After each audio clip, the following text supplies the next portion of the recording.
রাজমিস্ত্রি training course video সিরিজের আজকের ভিডিও পার্ট 1 এর সি।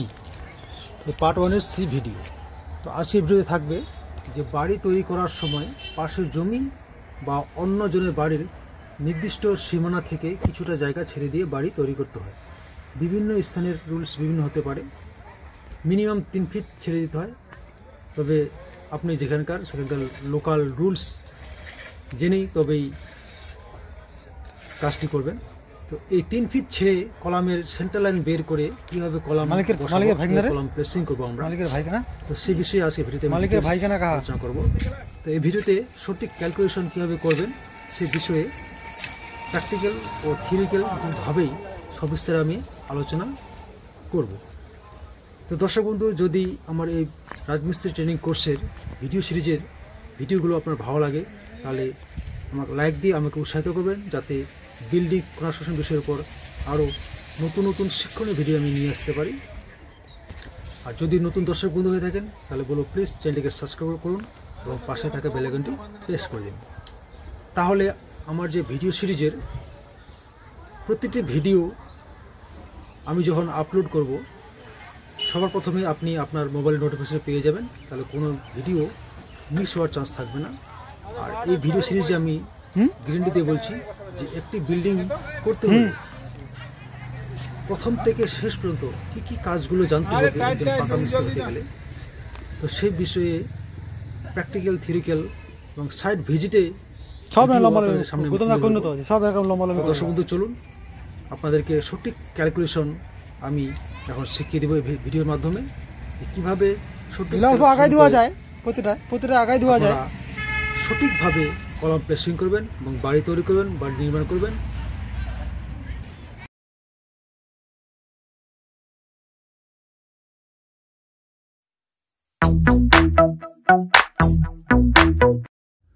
তো চলে এলাম আমরা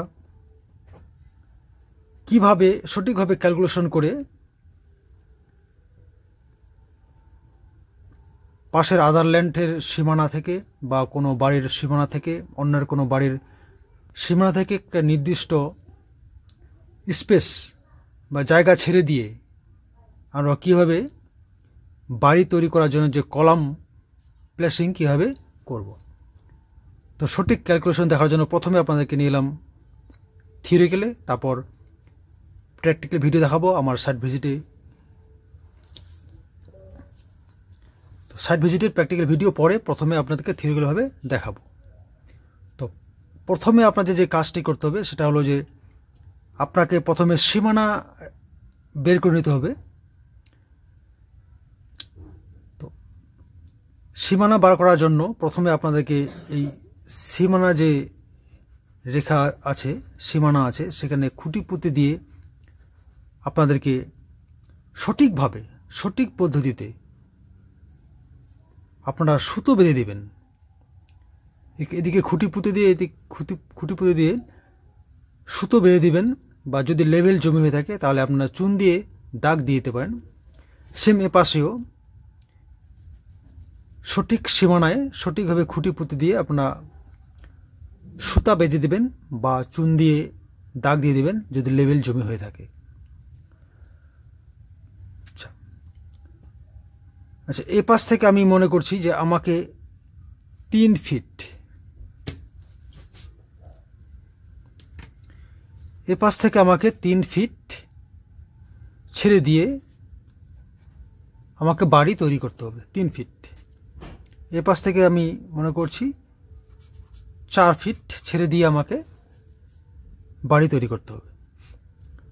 তো এই 3 ফিট ছেড়ে দিয়ে আমরা কলামের সেন্টার লাইন কীভাবে বার করব সেটাই ক্যালকুলেশন শেখার বিষয়।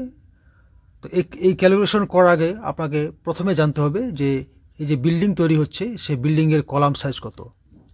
আমি আপনাদেরকে বোঝানোর জন্য ধরে নিচ্ছি এই কলাম সাইজ 10 ইঞ্চি বাই 10 ইঞ্চি, অর্থাৎ এদিক থেকে 10 ইঞ্চি, এদিক থেকে 10 ইঞ্চি, 4 সাইডেই 10 ইঞ্চি, অর্থাৎ 10 ইঞ্চি বাই 10 ইঞ্চির কলাম দিয়ে আপনাদেরকে আমি বোঝানোর চেষ্টা করছি।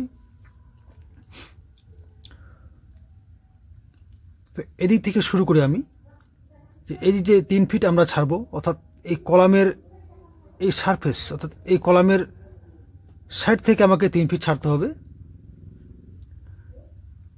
কখনোই ভুল করে এই 3 ফিট ছেড়ে দিয়ে কলামের সেন্টার লাইন বার করবেন না।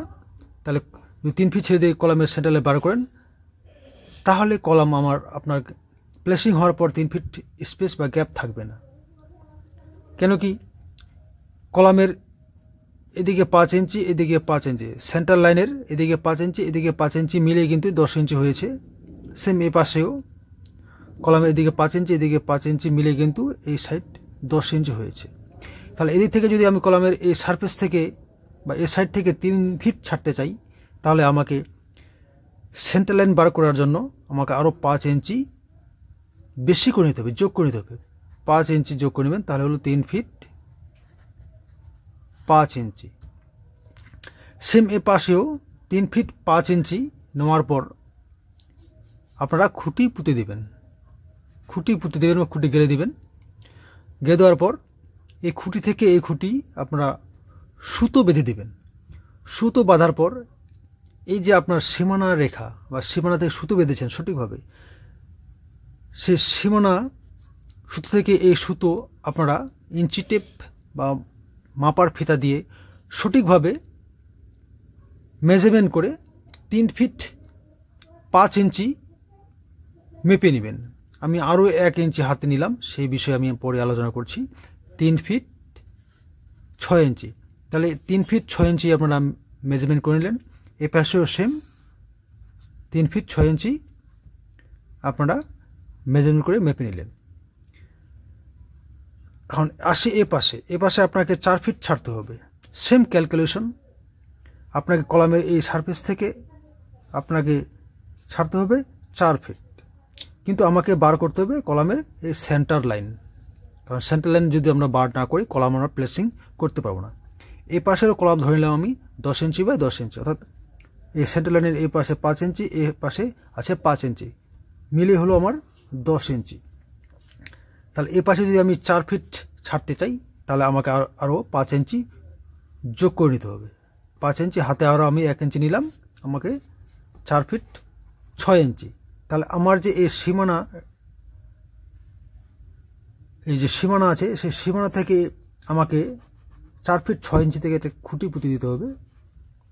সেম এ পাশেও সেম ক্যালকুলেশন, এই সীমানা থেকে আমাকে 4 ফিট 6 ইঞ্চিতে খুঁটি পুঁতে দিতে হবে। খুঁটি পোতার পর আমাকে আবার সেই সেন্টার লাইন বার করার জন্য এই খুঁটির সঙ্গে এই খুঁটি একটি সুতো বেঁধে দিতে হবে, এবং সুতো বাঁধার পর আবার ইঞ্চি টেপ বা মাপার ফিতা দিয়ে সঠিকভাবে মেজারমেন্ট করে নিয়ে 4 ফিট 6 ইঞ্চি এই পাশেও 4 ফিট 6 ইঞ্চি মেপে নেবেন, মেজারমেন্ট করে নেবেন।